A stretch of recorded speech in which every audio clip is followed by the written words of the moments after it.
Good day, everybody. My name is Howard Coombs, and I'm currently the Associate Chair of War Studies at the Royal Military College of Canada.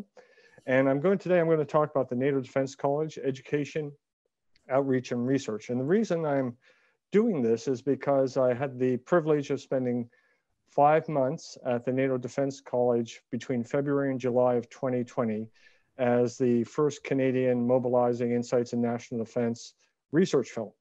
And it was an excellent opportunity, although I like to make the joke, go for the research, stay for the pandemic. But it was, despite the pandemic in Italy, it was a very broadening and academically worthwhile experience. I'd also like to thank the Queen's University Center for International Development Policy for allowing me this forum today to pass on some of the insights that I've gathered from my time at the NATO Defense College. And once again, I'd also like to highlight the role of the Department of National Defense, the Canadian Mobilizing Insights in Defense and Security Program, MINDS, in providing me that opportunity to do so. So I think, like many PowerPoints, we need to start off with a mission or a name, the NATO Defense College mission. And what I found interesting at the NATO Defense College was that it reflects in general terms the ideas that most national staff colleges or defense universities try to do, which is preserve, refine, inculcate knowledge that's related to the profession of arms. So really, staff colleges, military colleges, defense universities, it's all about knowledge creation, mobilization. However, what was unique about the NATO Defense College was that it supports alliance, not national objectives. So it's not a single set of interests that are being supported, it is multiple sets of interests. And that completely put a different nuance on how the education, the research, and the outreach was done.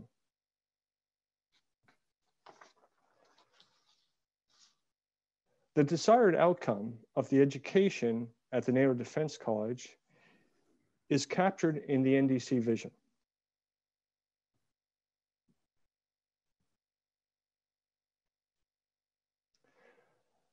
This vision is about educating people to work in a complex environment, which is often opaque, trying to deal with the often complex, complicated, and wicked dilemmas of the current security environment.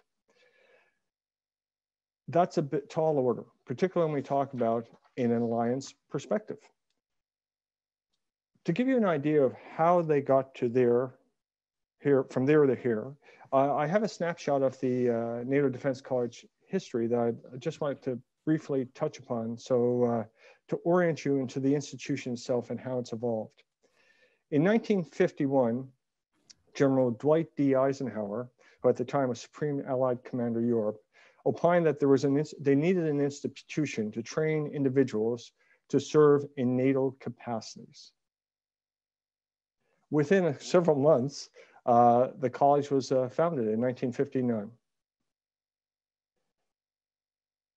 Interestingly, from the beginning, because of the idea of the alliance and multiple members of the alliance, diversity and inclusion were a hallmark of its evolution over time.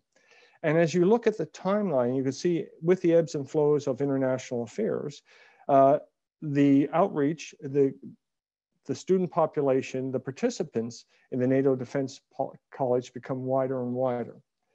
Of note was in 1966, the college moved from France, where it was originally settled, due to the French decision to withdraw from the alliance integrated military structure. And it relocated in Rome and was up and running again by 1967. It moved again within Rome more from the center of the city to the outskirts in 1999, where you saw the photo at the beginning of the presentation. That's a purpose-built building specifically for the NATO Defense College. And the groundwork was all laid by the Italian government in conjunction with NATO.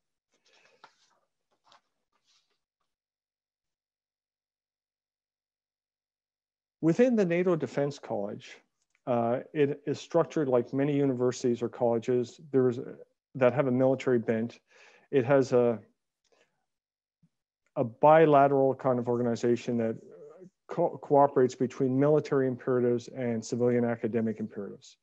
So you see, if you look at the organizational diagram, you'll see at the top, you have the commandant, who at the time in July 2020 was Lieutenant General Christine Whitecross, a Canadian. She changed over with a French Lieutenant General in July of 2020.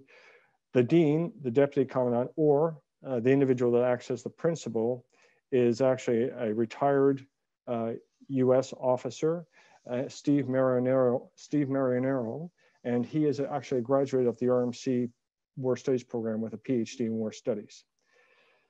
I like to think of it in terms of the NATO Defense College. Form follows function. And when you look at the structure here, what they have is, when you think in terms of their educational objectives, they have on the left-hand side, the Academic Planning and Policy Division deals with educational design, curricula, supporting the curriculum. Next to that, to the right, the Academic Operations Division deals with delivery of the curriculum. It delivering the education.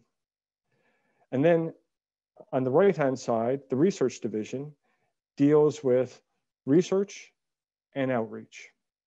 And it does through a number of means that we'll talk about later in the presentation. On the extreme right-hand side of the slide, as you look at it, is the support organization that supports the NATO Defense College structure.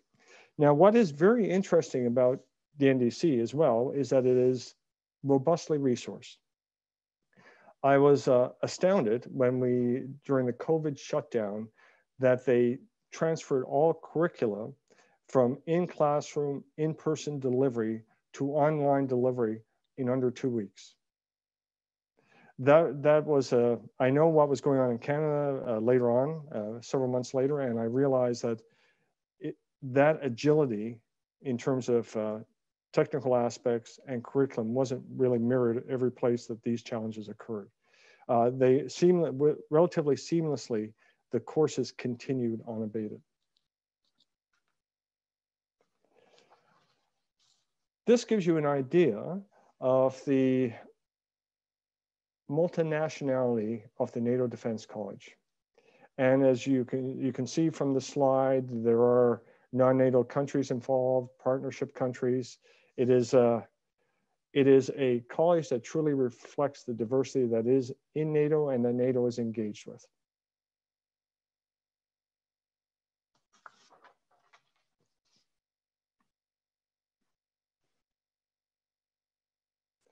Now, looking at the first area that I would like to talk about in terms of knowledge creation, mobilization, dissemination, education. So examining education, these are the broad learning outcomes of the NATO Defense College when they talk about education, meeting alliance objectives, and reconciling the sometimes conflicting imperatives of the different nations that are in the college. The first two outcomes are fairly straightforward, and I think for most of us, we will accept them. What may be a little bit opaque to some is the third outcome: foster an open-minded attitude and learn consensus building. Now, I mentioned consensus building very quickly at the beginning of the presentation. So if you think back to the previous slide and the number of people and the diversity from the various countries, genders, ethnicities, those who attend the college and staff the college. One can only imagine what it's like. It's a very interesting place to be. However, all those different cultures, nationalities, belief systems sometimes do produce quite a bit of friction.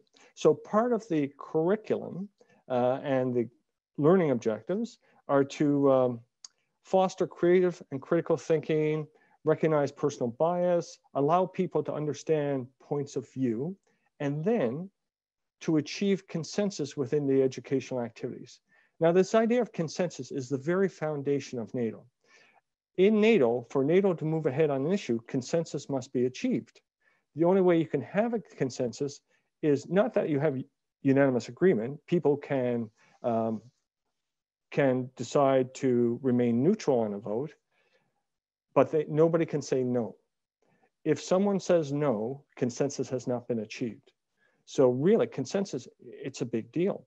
Because in the NATO sense, everybody either has to agree or to remain neutral on an issue, not saying yes or no. But if someone says no, consensus has not been achieved. So it is deliberately built into every activity where consensus can be done, and it is one of the course goals. And I'll talk a little more about that in a few moments. In terms of the education, I've got the slide of the various courses that are offered by the NATO Defense College. The capstone course is the senior course, 2 run a year. One runs from September to February. The other one runs from February to July. 5 months each, 10 months in total. 2 different courses. The other courses, for the most part, run in tandem with specific periods of the senior course. So the backbone of all the education given at the NATO Defense College is based on the senior course, which is comprised of high-ranking NATO officers and NATO officials, as well as officers and civilians from NATO affiliated countries, partner countries, or countries where NATO has an interest. The modular short course, which is directly below the senior course, they run a number of those a year. They run directly in tandem with the senior course, and they deal with selected issues of a political, economic, informational, military aspect to NATO, and they are focused on orienting the members of that course to these NATO issues during that period. Below that, you can look at Generals, Flag Officers, and Ambassadors course, 2 a year. That course is really a networking opportunity to discuss NATO issues. It's meant for NATO leaders and leaders from countries where NATO has interests. This provides a venue by which these high-ranking military officers and political leaders can get together and discuss things of concern to them and be exposed to ideas from a NATO perspective. Look at the top right-hand part of the slide, the NATO Regional Cooperation course. It is meant for countries in areas regions where NATO has interests, and it provides an orientation to NATO for those that attend. The Integrated Partner Orientation course is for NATO partners, and it allows them to gain experience working in a NATO type environment so that when they perhaps work with NATO, the concepts and working processes are not unfamiliar. And lastly, the Senior Executive Regional Conference is for high-level military and political officers, NATO and other countries, to focus on alliance issues, to gain knowledge of those issues, and to work through perspectives that where consensus potentially could be achieved between their countries and NATO, or even within NATO at times.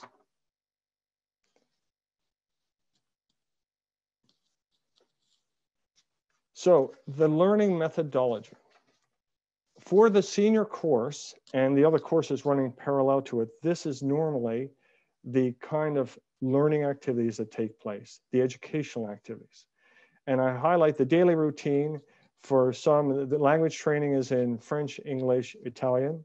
Normally, most days when you're doing in-house delivery of curriculum, there is somebody coming in who is an expert in an area that connects to the theme of that period of instruction. They present lectures, there's questions and answers, there's lunch table, there's top table, which is lunchtime hosting by selected syndicate members or committee members. And then there's a consolidation of the learning with the expert of the day back in the auditorium.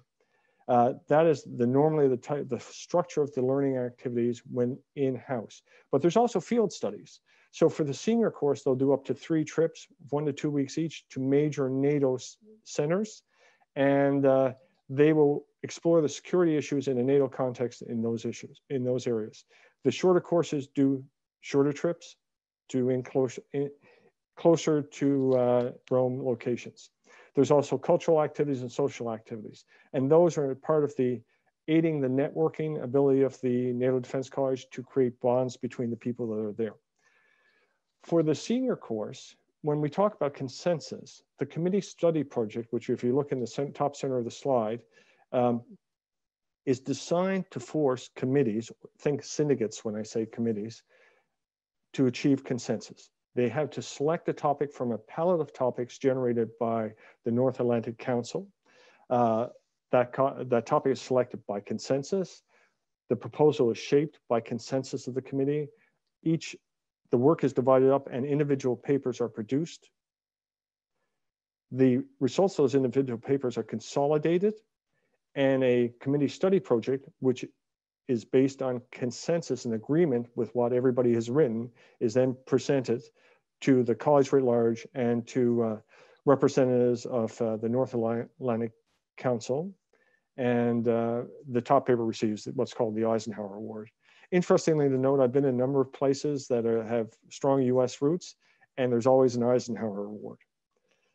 There's also a few exercises, simulations that are done informally in classrooms, or all the way up to much more structured simulations or exercises that involve NATO headquarters.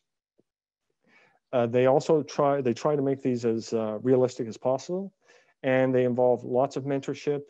And again, any plan of action has to achieve consensus. The NDC academic portal, which is mentioned on there, is the key enabler for all the education. No matter where you are, on campus or outside campus, you can log in, you can access materials, you can download materials. The library is completely accessible off or on campus. All the materials are accessible except for the in-house printed holdings, which is actually very little when you look at the electronic suite that they have. It's very responsive, and the reason it's ad hoc is being used because in a very quick and dirty fashion, it can be reconfigured to support any type of learning activity. And it does provide the basis for all the e-learning that's going on right now. I throw this up just so to get an idea for if you're on one of the in-house courses, that is the general routine when you're getting lecture engagement types of activities. And it's a very full day for the students, but the gains from it are many. It allows focus on single topics, engagement with world-class presenters, lots of evaluation of the ideas, lots of synthesis, lots of active learning. While there are periods where you're sitting in the main, like when you're in the house or now online, you sit and listen. There's lots of opportunities for interaction in smaller groups and with the lecturers.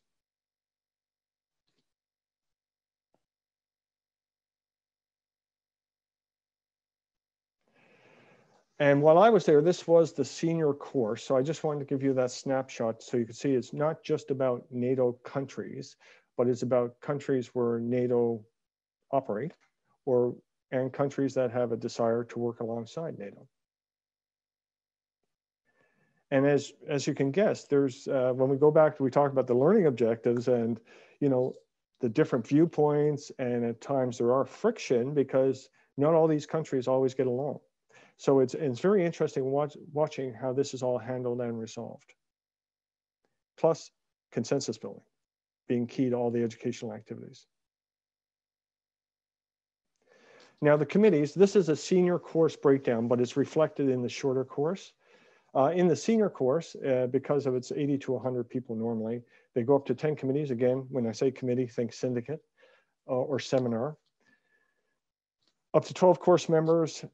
It is a mix. They stay constant for the 5 months of the course, so they don't change around. But because of the way that they've built the course projects and that it is a single committee running through the whole thing. The structure replicates NATO working groups. Again, emphasis on consensus. Not always easy to achieve. I taught the course and worked with a committee, and I can tell you that there are lots of national interests sometimes at play, and they have to reconcile those interests to come to a solution that everybody can accept. It's amazing to watch and be part of. In terms of now who delivers who works with the committees directly outside the lectures, and those things are delivered by invited presenters and others. There's normally a senior leader who is at least the rank of Army Colonel, Navy Captain, 06 in the American system. There are senior civilians and military officers who work based on with committees based on the activities they're doing. We have mentors. I was an academic mentor for a committee study project, so I gave them advice on how the project was put together and worked. In an ideal situation, these are former graduates, they're national nominees, and they play many roles within this structure. So that really encapsulates how education works. Now, the key, I always find research is very important. It's very important to me as a dude that kind of teaches at RMC and writes stuff, but research is important in general because research informs teaching. And you research by actually going out and researching with people, with materials, but interacting with other organizations, outreach, which I'll talk about after this. But so research drives a lot of, it drives your curricula, it drives your teaching, it informs your teaching, and it also shapes how you engage with other organizations and how you advance your ideas. So the research division is a key part to the NATO process, and I was very happy to be part of it, privileged, again, I'll use that word, to be part of it for the 5 months I was there. There's not a large permanent roster of personnel. It's actually very small. It's under 10 people, but where they gain extra folks is through scholars that come in, research fellows, students under different programs that add for 3 to 6 months, add their abilities to the research division. So they're always getting fresh ideas, fresh faces, fresh perspectives. So it's a very exciting from an academic point of view, place to work. So when you look at, if you look at the slide, the research division has a number of broad areas that the research is in. The specific topics in those areas are shaped in consultation with the North Atlantic Council and the military committee. Right now, many of the subordinate topics, those 4 main areas, are connected to the NATO 2030 initiatives, which is the next bound for NATO. So it's all very interesting. I'll give you an example right now in terms of future of warfare, because of the things in Eastern Europe. They're looking in intense detail at gray zone conflict, hybrid warfare. What does it mean for implications for NATO 2020? What is it going to look like down the road? They're not focusing on now, they're focusing on the future. What will the future look like? So it really, in terms of research paths, and they are updated regularly. So I will talk in a little while about the products that come out of these types of research areas. But right now, I'll just finish off with this slide. The division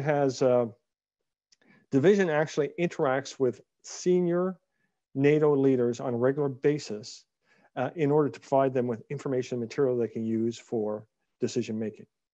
And of course, it's, as I mentioned in the beginning, it's interaction with the curricula, the instructors, the student members to help advance the course and program goals. I've already talked about the structure of the research division, but again, I'll highlight very small, does a lot of stuff. And if anybody who's listening has inclination and an academic background, you might wish to go on their website and take a look at the offerings in terms of research fellows and subsidized funding. Research, so what do they produce? Well, they produce policy briefs, which are very short, 3-4 pages perhaps, papers on a single issue that cover the issue, provide possible outcomes. They're suitable for a policymaker to easily digest and inform NATO working groups on different single issues. They're produced very quickly and very regularly. The research paper, NATO Defense College research paper, are short monographs, normally can be 3 to 7 chapters. They cover a broader issue, like, for example, gray zone conflict. different nuances. What does it mean for the alliance? I'm actually editing one on Gray Zone conflict and hybrid warfare right now, and it has different snapshots from what does this mean, how does it affect EFP, the enhanced forward presence. I'm looking at the theory and history of it all, and there's will be a fourth chapter on where it fits in within international relations and how NATO deals with these issues in a more international context within the alliance and outside. Russian studies, fascinating. They do direct translations of prominent Russian theorists and authors, and there are also an analysis of Russian activities. These are now I'll highlight right now that the policy briefs, research papers, and Russian studies, as well as some of the books, are available electronically. If you simply Google NATO Defense College Research Division, you will get the website that allows you to access all this open source material. And of course, they do books, which are detailed examinations of issues that are of importance to NATO. Outreach. There are many outreach activities. They never stop at the NATO Defense College. And they go from all the NATO defense colleges and staff colleges. The commandants get together and talk about curricula, what they're teaching, challenges, get ideas from each other about how to teach, what the connection is with the NATO Defense College and the curriculum there, so that there can be integration between what the nations are doing and what the NATO Defense College is doing. International Kyiv Week is something that started around 1990, and it's a week of NATO education that takes place at the Ukrainian National Defense University. The alumni seminar, the ANSIEN, it brings in graduates from the course for a number of days of exchange. And many of these graduates are now very senior military leaders, senior politicians, or if they've retired and participate, still have considerable suasion within their nations. Conferences and workshops on various topics. I attended one on technology and how it's going to affect the face of NATO military operations just recently by Zoom, of course. Key LEs, key leadership engagements, the NATO Defense College command structure and professors and mentors all interact in a focused manner with outside agencies to advance and to the NATO Defense College interests, NATO ideas, and to gain their perspectives. There are visits to the NATO Defense College. There are one-on-one visits, bilateral visits, when a senior leader may come to visit the college and be briefed on certain things, plus the fellowships and internships I talked about. Engagement. So as I mentioned earlier, without engagement, you can't really evolve your curriculum. You can't advocate your ideas. You can't mobilize and disseminate knowledge. And in this slide, you see on the left-hand side of the slide, it runs from organizations that are in Italy to, as you move to the right, you start off with security type organizations. And I highlighted in red the explicit engagement with the Women in International Security Canada, as well as the Kingston Conference on International Security, which is sponsored by CIDP Queens. Moving through academic institutions to the right, international organizations, and of course on the extreme right, NATO unified commands or functional commands, such as Allied Command Transformation.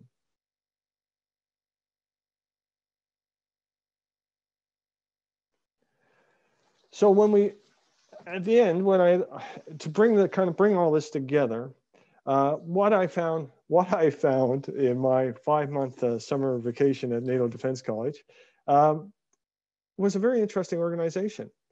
And I hadn't really thought about it in terms of knowledge creation, mobilization, and distribution.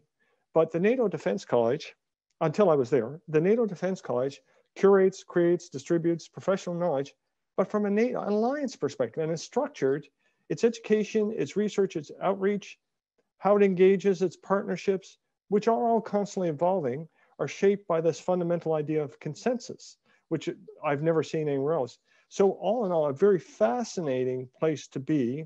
And in terms of the ideas be underpinning the curricula and the goals it's trying to achieve, almost an unknown institution, but carrying a huge amount of influence in the Alliance and outside the Alliance. Thank you for your attention to this. I hope you enjoyed listening to it as much as I enjoyed giving it, and I'm open for any questions. Thank you so much, Dr. Coombs, for this presentation. I must admit, I was very curious to get your take on this experience because you are the inaugural Minds Fellow as part of this NDC collaboration. And believe me, the fact that there are 30-minute coffee breaks was not lost on me, because I remember visiting that cafeteria in Rome at the NATO Defense College, and they have some of the best coffee I've ever tried in the world. So I'm glad you enjoyed your stay. I think that the overview of the key education activities, research activities, and outreach activities is really helpful, because you're right, it's not a very well-known institution overall. Folks who are in the NATO circuits might be well aware of how this plugs in to what the headquarters does and how they are able to develop some of the Alliance's research priorities. And of course, many of us are familiar with their excellent publication series, which they've kept going. But it's useful to put it all together, the education, the outreach, and the research. We do have time for questions, and quite a few popped up already in the Q&A box, which I will relay over to you. And the first one, I may start with Sarah Hill, although she wasn't the first one on the button. She does have quite a provocative question I was actually curious about too. So I'll pose that question first, Dr. Coombs. So Sarah Hill asks, you have mentioned national frictions several times in your presentation and indicated that course participants are required to reach consensus. Can you comment on whether those frictions are explicitly addressed within the course? Also, what strategies seem to be most effective for achieving consensus when frictions do become apparent? Over to you, Howard. No, that is a great question, Sarah Hill. And Sarah, as I always find, you never let me off easy. The consensus it normally happens within the committee structure, so the seminar, and consensus has to be achieved on the activities they do as a committee. Or whatever structure for the exercises, but mostly it breaks down to the committee, the working group level. They try to do it informally, and there's what I was amazing to watch is because everything is based on ongoing situations. So these aren't hypothetical. So people are emotionally engaged based on their nation, and so there can be a lot of heated discussion. There can be a lot of dare I use the expression, blood on the floor before the end of the day. But they normally come to an agreement after they talk it out and listen to each other. And part of the way the NATO Defense College addresses this is they try to make people understand through their education processes and through discussion of how you achieve consensus that respectful and mutual listening and understanding is important to all the activities there. And they in fact have on the side, they have their own arbitration cell, which is I think there's three folks who actually their sole job is not for a course, but for the college and its students to work to mediate when some of these frictions in terms of interpersonal relationships, or even the larger issues that sometimes are reflected in the course, come to bear between people. But nevertheless, sometimes, so in committee, but if consensus can't be achieved, that means the decision can't move forward. So then the senior committee leader, who's normally a colonel, Navy captain, 06, will get involved to try to, mediate, negotiate, try to help people see different perspectives. That sometimes doesn't work either. So the structure, unofficial structure that's been formalized within the NATO Defense College is there are senior leaders for all nations that contribute to the staff, to the NATO Defense College. So there is normally a national leader there within the NATO Defense College structure who will meet with the senior leader from the other nation, and they will try to hash this out and then go back to normally it's two nations disagreeing, go back to the 2 national representatives who are in one of these working groups and discuss potential ways ahead. I was involved with a committee where that did not work. So the next level is actually when we talk, the principal or the dean comes in from an academic perspective, because these are academic activities, and tries to see what the issues are and suggest ways forward. And the last silver bullet is, if that doesn't work, the commandant gets involved.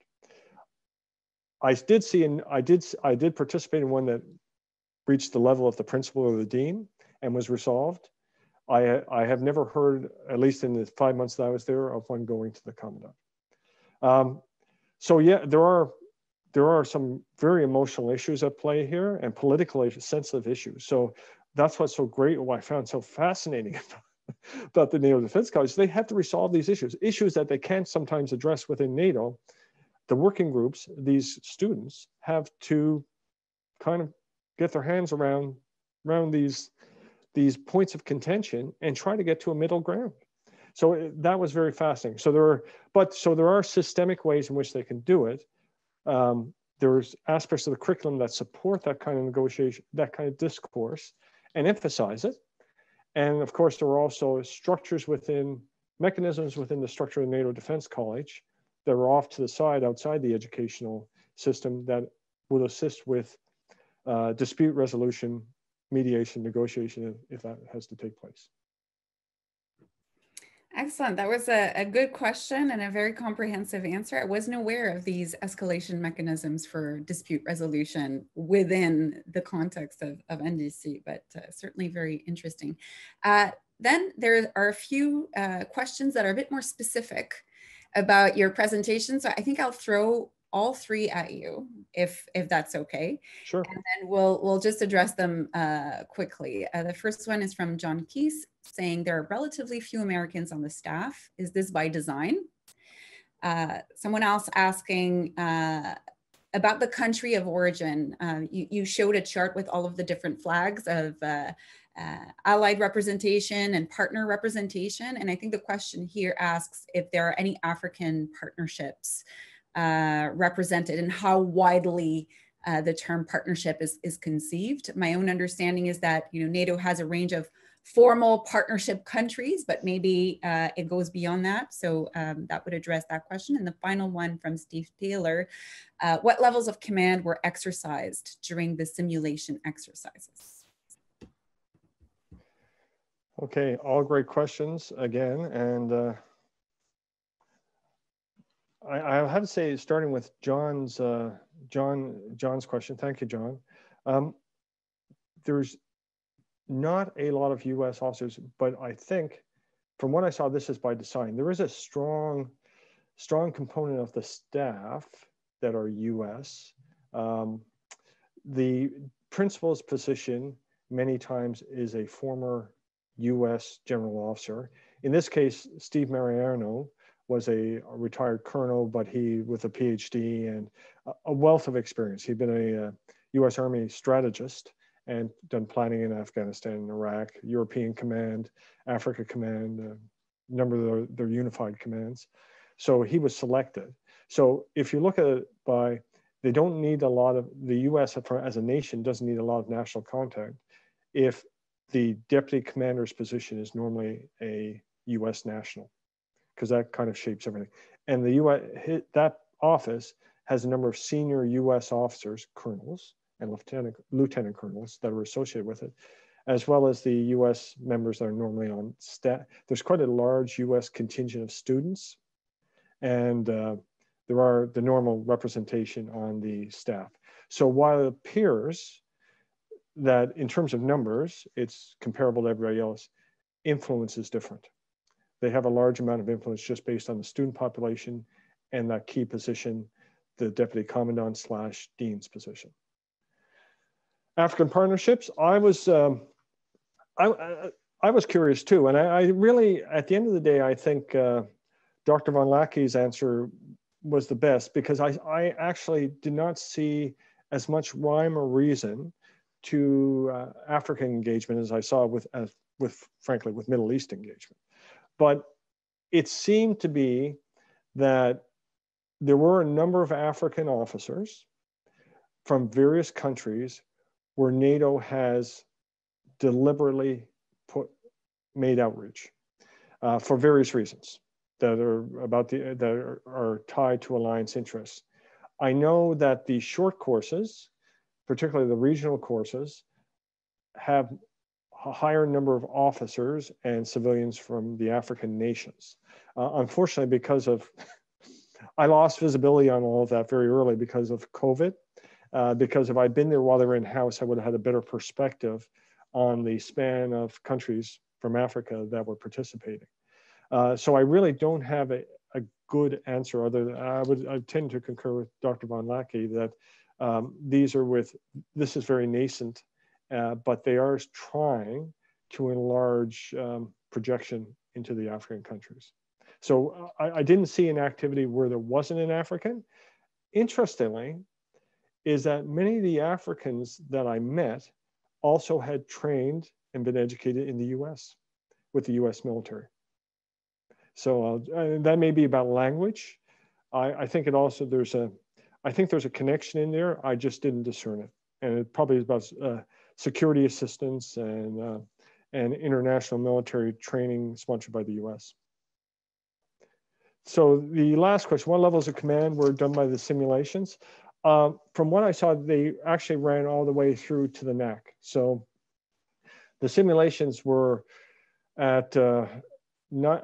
they ran all the way through NATO issues within working groups at NATO headquarters in Brussels to regional commands or unified functional commands, then all the way to problems that would involve the NAC, and then the NAC operated as the North Atlantic, represents the North Atlantic Council, and the military committee provided the guidance for the exercise, the problems, and they took the briefings at the end and evaluated the input that they received and gave feedback.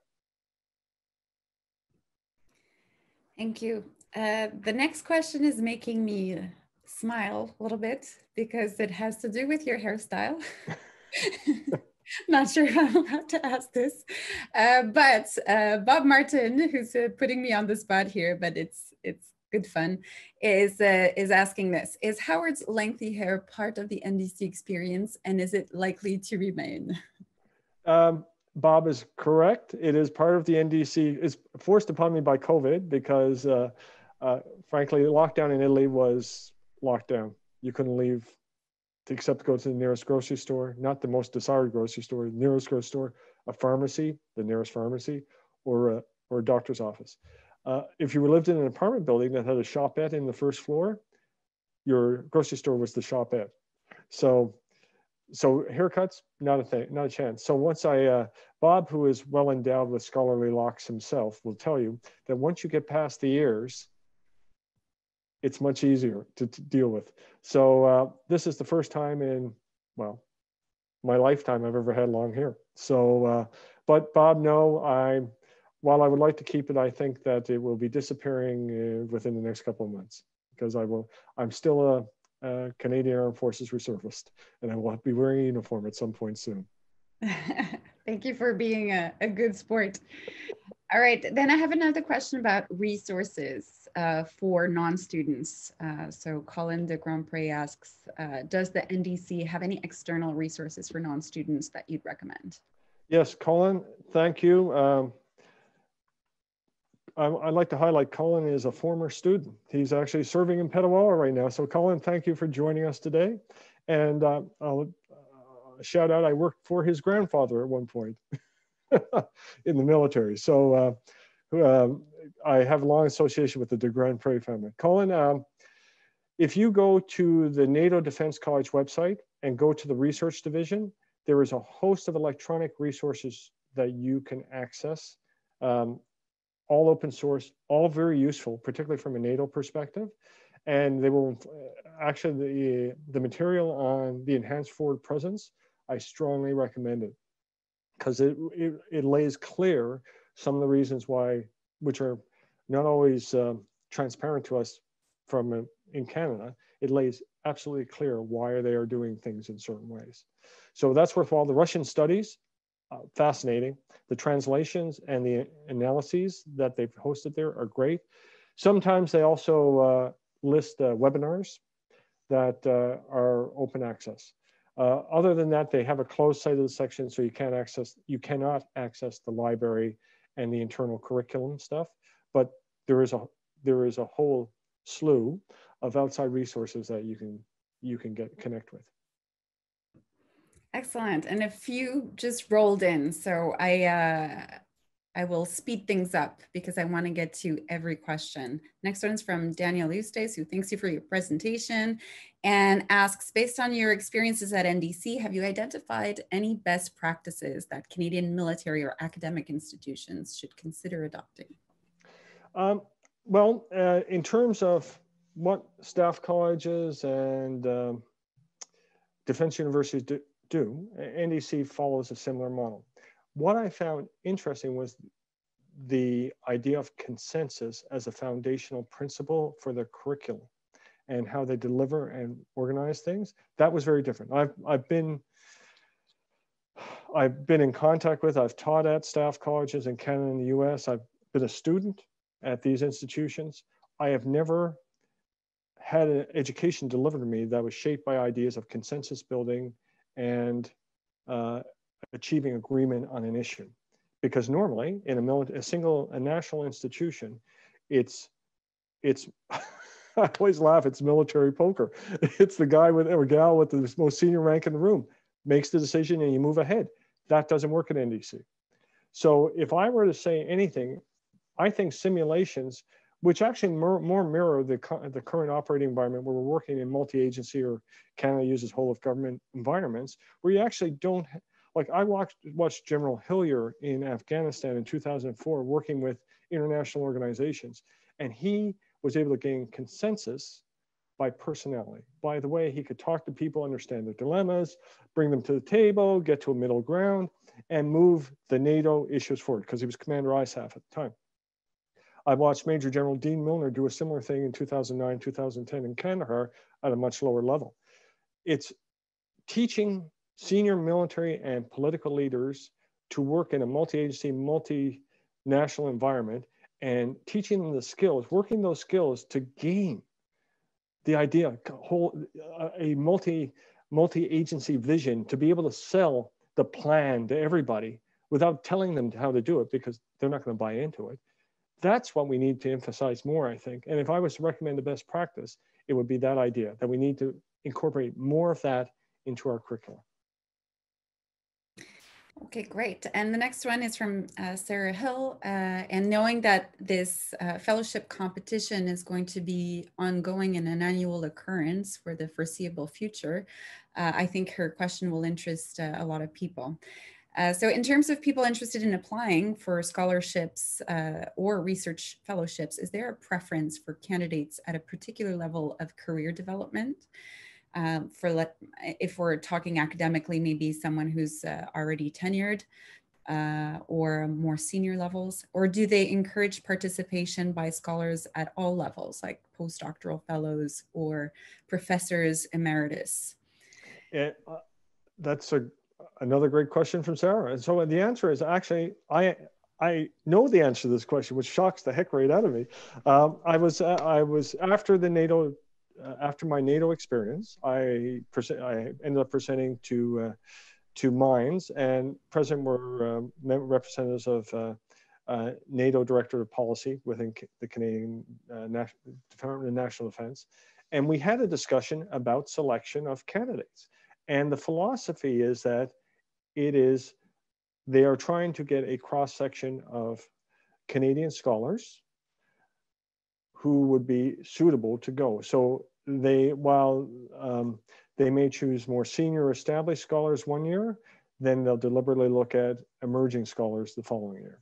So they want to have a cross-section of scholars who add different things. Some will bring experience and their reputations and their research portfolios. Others will be just starting out, and this will help shape them and help them germinate ideas and research paths that they will carry through for decades. So everybody who's interested that fits the requirements should apply, because there is no hard criteria about tenure or positions. They just want folks with PhDs in disciplines that support the research division. And you're also getting in the Q&A box now some support for that longer haircut. And I'm just going to say, I'm also in that camp. I like it. I like how there's some good humor in the chat box. Someone else is saying, thank you for pointing out the competence of armored generals. That's good. I'm finding all of this wildly entertaining, in addition to being interesting. And there's one last question from Steve Taylor again, and it's not an easy one, so I hope that you can address it in the time that we have left. But he asks, what more might NATO do in the short term to counter the gray zone threats in the Baltics? Is Steve talking in terms of the EFP? I guess, well, I think that's a good place to start. You did mention enhanced forward presence, and that's the Baltics and Poland, and that's the most visible presence of NATO's deterrence efforts right now on the eastern flank. So I think that would be a good place to start. Okay, I would have to say, so for those that don't know in the chat, I do have a military background, so I'm big on command and control structures. The issue that I see, so hybrid warfare and gray zone conflict often pose threats that are below the zone of outright combat activities. So it's difficult at times to recognize them until they've been completed. It's difficult to pinpoint an opponent. It provides challenges that are difficult for the alliance to react to. So, okay, so we look at the EFP. So that's what's going on in the context of the EFP. Because of the command and control, there's an issue. The command and control structure of the EFP is such that everybody, they are not under command of the countries that they're supporting. They are not under command of NATO. They are still under command of their original nations. So any decision or any action by the enhanced forward presence has to be approved by their nation before action can take place. So I've talked to unit commanders, battalion commanders who work with the enhanced forward presence battalions, and even to move vehicles for training activities, they have to get national approval. So let's flash forward, hybrid warfare, gray zone conflict. These are things that require, once you discern them, may require a reaction. But right now, we are not, NATO is not situated in a military fashion that they would be able to deal with them in a military manner. The presence of the AFP may act in some ways as a deterrent, but I think in the context of hybrid warfare and gray zone conflict, they don't. So in terms of the EFP, I think we really have to relook at our enhanced forward presence. Now, if I look higher at strategy, this is actually, I'm writing a little piece on this. It's about strategy. How do we do strategy? Well, we do strategy by, we talk about top-down delivery of strategy, strategic objectives. We change those into operational imperatives, which translate into tactical actions. Colin de Grand Prix will love this because I did a course with him on campaign planning. So yes, Colin, this is all about the operational art. So when we talk about this, it's a top-down strategy model. Hybrid warfare and gray zone conflict really don't allow for a top-down model. It has to be more discursive. Strategy has to be understood by all. The participants from a NATO perspective had to be empowered to act in such a way that fulfilled the imperatives of strategy. So right now, I think if I were to say something that should change is how we view strategy and how we conceptualize strategy. Strategy can't be a linear top-down process. The reality is it's more discursive than not, but you can't be waiting around for somebody to give you direction if it hasn't been planned for. Hybrid warfare and gray zone conflict give you dilemmas that are just going to happen. So, and since they're below the level of conflict most of the time, the issues get escalated to the NAC to decide on. But we have to create a strategy formulation or mechanism that allows, once the strategy is formulated, the awareness exists, we tandem that with empowerment, and then we allow the NATO contributions, be they political or military, deal with the issues of hybrid warfare and gray zone conflict within the context of that strategic narrative. And I use the word strategic narrative very deliberately, as opposed to strategy as a plan. I think we have to look at more at the strategic narrative and strategy as a message and communication that actually is not a top-down process, that it informs, that is told, that is communicated in such a way that it's a story that people can understand, that they can react to. I know that's more theoretical than concrete, but I think the reality is that we have to address the theory, then the process, and then all the mechanisms that actualize the process. Thank you so very much for answering all of the questions. And that's also all of the time we have. So on behalf of the Center for International and Defense Policy, thank you, Dr. Coombs, for your virtual visit. And I really hope that we'll continue to see this program thrive under the MINDS umbrella and to see this ongoing partnership in future years, because I think it's a tremendous opportunity for Canadian scholars and a really great way as well to get a little bit of time within a NATO context to get more appreciation for how NATO works on the inside, and to have that visibility is a huge opportunity. It's almost like participant observation that you experienced, or at least right up until the pandemic hit. So thank you so much for your visit. And on behalf of everyone here, we really enjoyed the talk. Well done. Thank you, everybody. Thanks, everyone.